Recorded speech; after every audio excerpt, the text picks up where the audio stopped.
Hello everyone, Mindy Miller here. Today I'll be discussing Nations Reading and Writing, chapters 8 through 10, What Teachers Do Next, an article posted in our weekly module, and Strategy 49 and 50 out of our Strategies textbook. In chapter 8, Nation suggests the writing process can be broken down into 7 distinct parts. He also states that writing can follow reading, listening, and speaking activities so that students' learned words can be used authentically. So after receiving some meaningful input, then students can create meaningful output. Teachers should ensure that students are writing for a range of purposes and that those purposes should be useful for their daily lives, should connect to something that's relevant to students so that they stay engaged. Nation breaks down, as I mentioned before, the steps of the writing process into 7 distinct parts. Part 1 and 2, considering the goals of the writer and model of the reader. Learners need to understand that writing is usually done for a purpose and for a specific audience. Teachers can provide students with feedback and constructive criticism about the effectiveness of their writing, and teachers can give students a wide range of purposes for writing to a wide range of readers. So students can be helped to understand that there's always a relationship between a piece of text they create, the audience they're trying to reach, and themselves as the writer. To help students understand this relationship, teachers can encourage students to write letters between members of the class or between members of their school. Learners could be encouraged to create an editorial piece based off of some facts that they find or that are provided by the teacher. Or letter writing can occur between the teacher and the student, or the student and another authority figure. Each of these examples comes from Nation's text and are great ways that students can be encouraged to understand that every writer should have a goal and that every writer should understand there's a reader on the other side of that piece of text.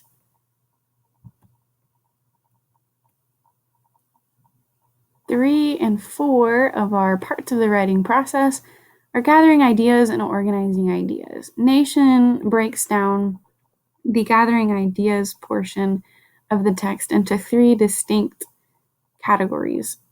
He states that you can assign open-ended, free-ranging activities like brainstorming and quick writing for students to help gather and generate ideas. The next activity he suggests is to have students systematically search for info by filling in a diagram or using questioning. And the third method for gathering ideas he suggests is to actually have them gather and organize ideas at the same time using tree diagrams or concept maps, where learners will organize their ideas and rank them while they're also gathering that information as well. He also mentions that learners are less prone to make mistakes when they're in command of the ideas of a topic, and that organizing ideas allows students to cast their own point of view and develop their own voice in their writing. Think about in your own writing, if you're more interested in the topic, you probably pay a little more attention to how you're crafting your writing. That makes sense for learners too. If they're engaged and they like their ideas of their topic, they're probably going to create a better product. If you're working with beginning writers or students who are younger maybe, and even students that are older, you can provide students with a piece of exemplar writing, like an example of a letter or an example of an expository essay or a persuasive essay, to help students organize their writing. So they can look at that letter that's been well written from maybe the principal out to the parents, if your school does that sort of thing, and in turn they can use the same organizational structure applied to their own writing. I think, again, it's important to consider the age level and proficiency level of your students when considering how you'd like them to gather ideas and organize ideas. Personally, I found that all of my students can benefit from having a graphic organizer that they fill in or use, and then eventually, much like probably students in university, they can then go into free range activities where they create outlines and don't really necessarily have to rely on diagrams anymore. But for my students, I typically have them fill in graphic organizers at the beginning of our class, especially so that they can begin to understand that essays usually absolutely require that you organize your ideas. Letters, any type of writing has an organizational structure. So you, again, have to consider the proficiency level and the age group you're working with, and how best to have them gather their ideas. Next, we have ideas to text, which Nation suggests that some students may lack fluency with turning their ideas into text or even a verbal response. He mentions that this might be because students L1 might be the alphabet might be different in their language than in English. And so providing students with some spelling help or vocabulary help might be effective. He didn't really offer much more advice than that. So if you have a particular way that you've helped your students turn their ideas into text, I'd love to hear about it in the discussion board. Nation also mentioned that providing students with checklists or scales to check or review their writing can significantly improve students' work, and that learners can also be trained to peer edit as well. And that kind of takes some of the burden off of the instructor as the main kind of feedback person for their peers. Again, learners can also be given that checklist and sometimes switch papers and peer edit that way, going off of that checklist. Nation defines editing and states that it involves making changes to a text's organization, style, grammatical and lexical correctness, and appropriateness. He also suggests that editing does not occur in a fixed place in the process. So learners and writers can be encouraged to edit at every part of the writing process and not just at the end. Providing the learner with specific concrete feedback can encourage students to edit their writing well every step of the way. Chapter 9, Nation discusses topic types.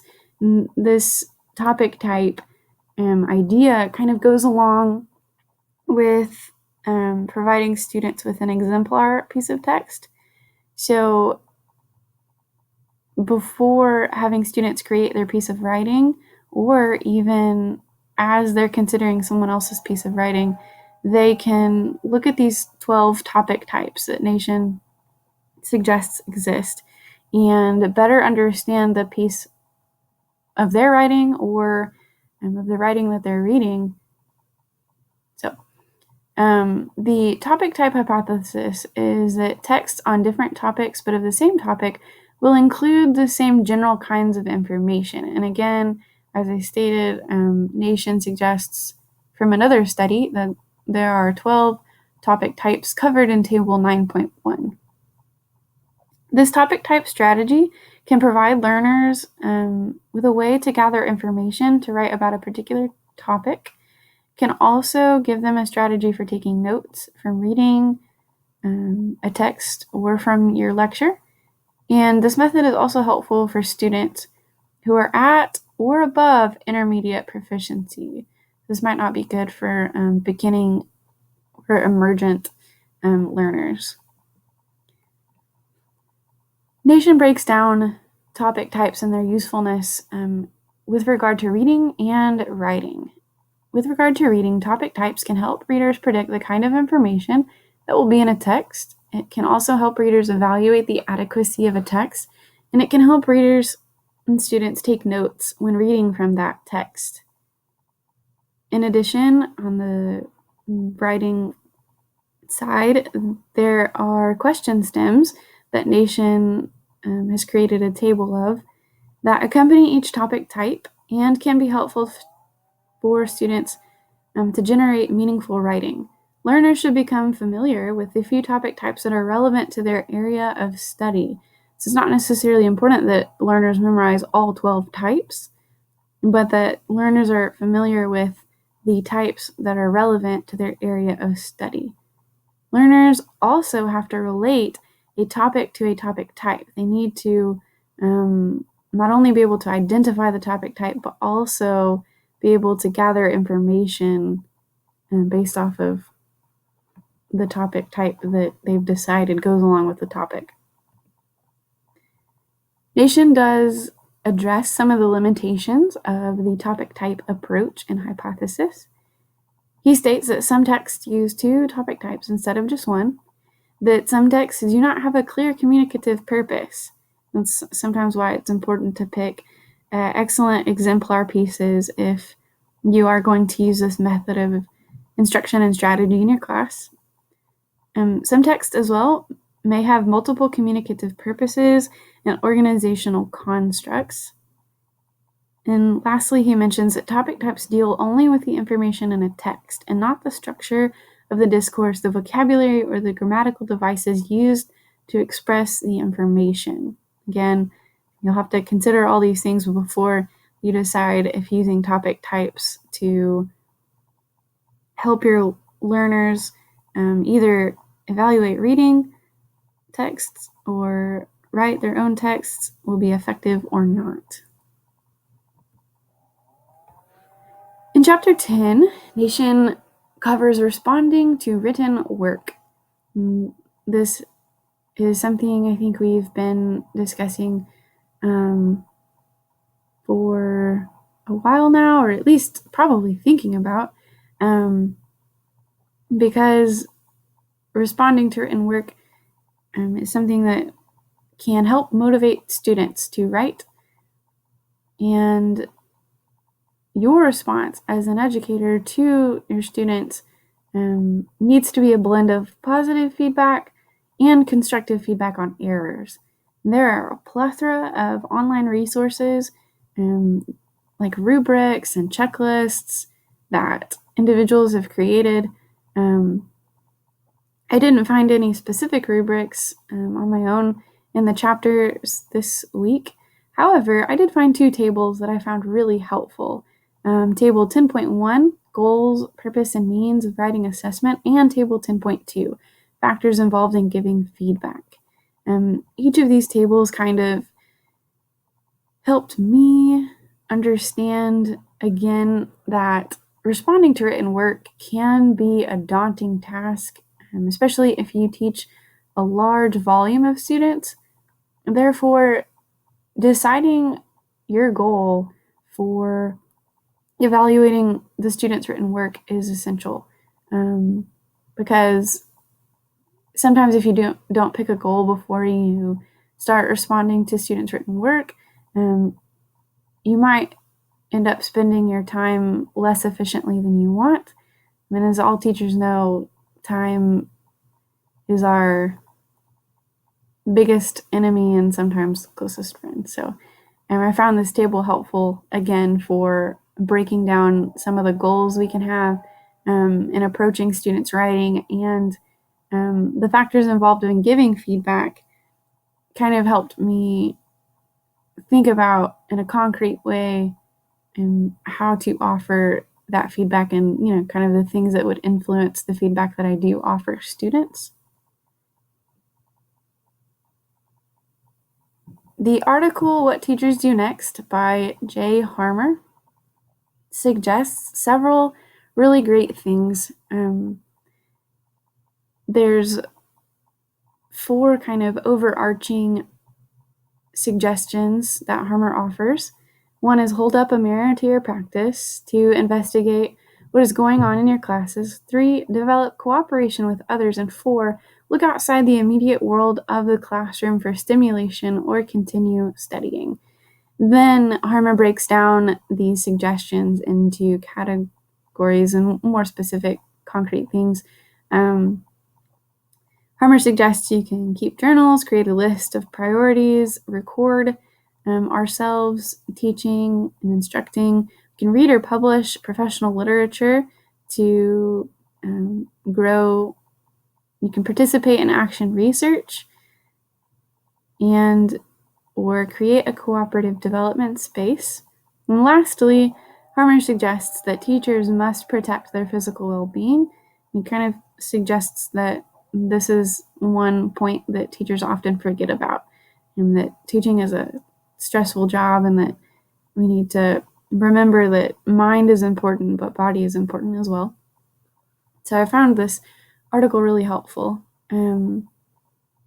I didn't discuss the other article about responding to feedback here because we kind of already covered it in slide 9.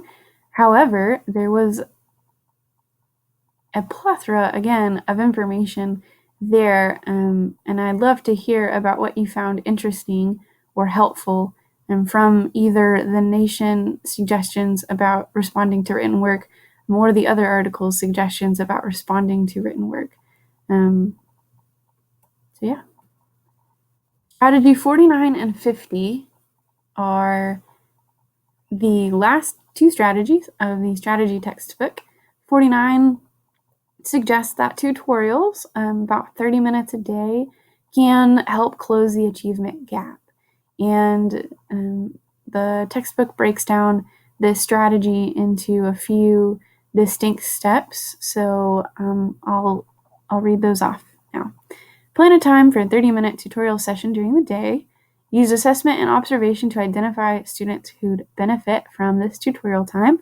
Then plan activities that are different from what students would normally see in class that teach the standards in innovative ways. So maybe gamify the instruction, or have students go on a web quest, or have students work with maybe something kinesthetic. Then assess students frequently to ensure mastery. And the actual chapter suggests that at the end of every 30-minute tutorial session, a short and simple and sweet assessment should be given to ensure that students, or to measure how much students grew in that specific standard or skill that they've been practicing in that 30 minutes. Then continue to schedule tutorials until students are meeting standards. Also assess to ensure that CIM is effective. And then inside of the chapter, it offers two very concrete ways that tutorials have ensured that closing the achievement gap occurs for specific students. Strategy 50 discusses how to combine and schedule strategies. The textbook suggests that planning instruction is essential to correct and effective implementation, and that establishing classroom routines and expectations early can help with students using these strategies effectively. Strategy 50 also suggests that teachers need to provide a print-rich environment, strive for full implementation to meet the needs of all students, monitor and assess on a regular basis, and use self-evaluation and reflection to improve your instruction, which also goes back to the article, What Teachers Do Next, that we've just discussed. I found all of these texts extremely helpful to inform and help me better in my instructional practices. So I'm excited to hear how helpful these texts have been to you all in the discussion board. And thank you so much for listening. Can't wait to hear from you all.